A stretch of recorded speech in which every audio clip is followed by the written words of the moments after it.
This week, after weeks of bad results, I finally managed to end up with a dub. Not only I made $2,000 on my FTMO challenge, but I also opened 2 trades on my swing funded account, and as you will see, I'm set to profit a lot in the coming week. So the first trade I want to talk about is this long on silver that I carried on from last week. As you can see, I entered after this daily candle closed above this previous candle's high, right about here, so not immediately, but after a while. And the reason why I entered this trade was because on the monthly chart, as you can see, price retraced back into this fair value gap. And on the daily chart, you can see how price always respected this level without ever exploring too much the fair value gap and immediately started to going higher. So I didn't feel like opening a trade about here because the stop loss was huge and the risk to reward to get back to all-time highs wasn't great. So I decided to wait, and now that a setup formed which offers a great risk to reward, I decided to open the trade, and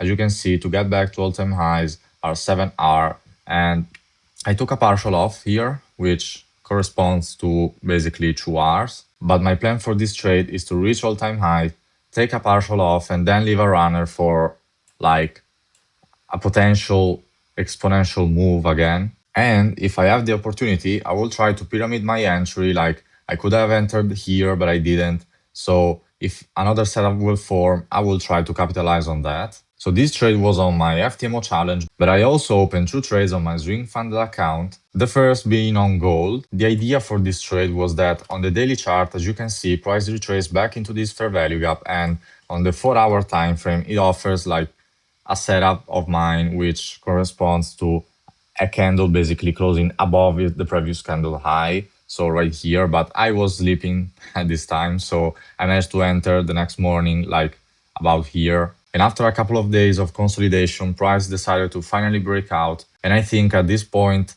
all-time highs are the next target, which are 4.5R. I want to take a partial right here and then leave a runner for, as I said, an exponential move, especially now that at the time of this recording on the 28th of February, attacks on the Middle East happens. So I really think that metals will gap up at the opening on Sunday. So as you can see, this is the price of gold over the weekend on IG, and currently is trading at plus 3% over the price it closed the market on Friday. And the same goes for silver that, as you can see, is at almost 4%. So yeah, the markets are really moving.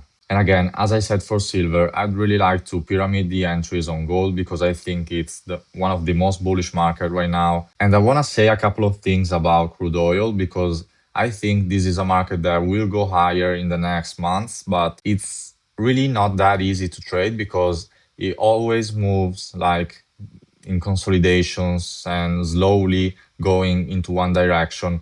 Again, I think also US oil will gap up.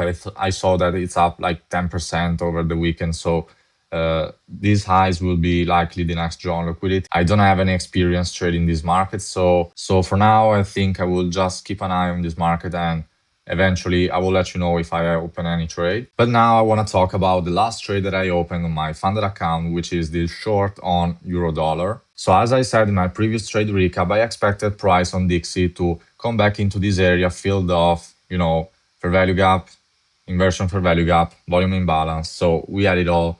And I expected price like either to trade through these levels and then reach this low, or to respect this level and go higher. But in the end, it did neither of those because it touched this level and consolidated for all week. So on Monday, euro-dollar went immediately into this area that I talked about. And on the 4-hour, I wanted to open a short right here because it's my usual setup, which corresponds to this area on the Dixie chart. But I didn't really want to open a trade because from my experience, I always want to see how Dixie reacts to the weekly opening gap, and being Monday, with price not even testing this level even once, I didn't want to risk any trade, so I decided to wait. And as you can see, after a couple of days on Wednesday, price tested the weekly opening gap from above and started to go higher, which on euro-dollar corresponded with a slight retest of this area and a down close candle on the 4-hour time frame. So I decided to enter right here with the stop loss at the original point, and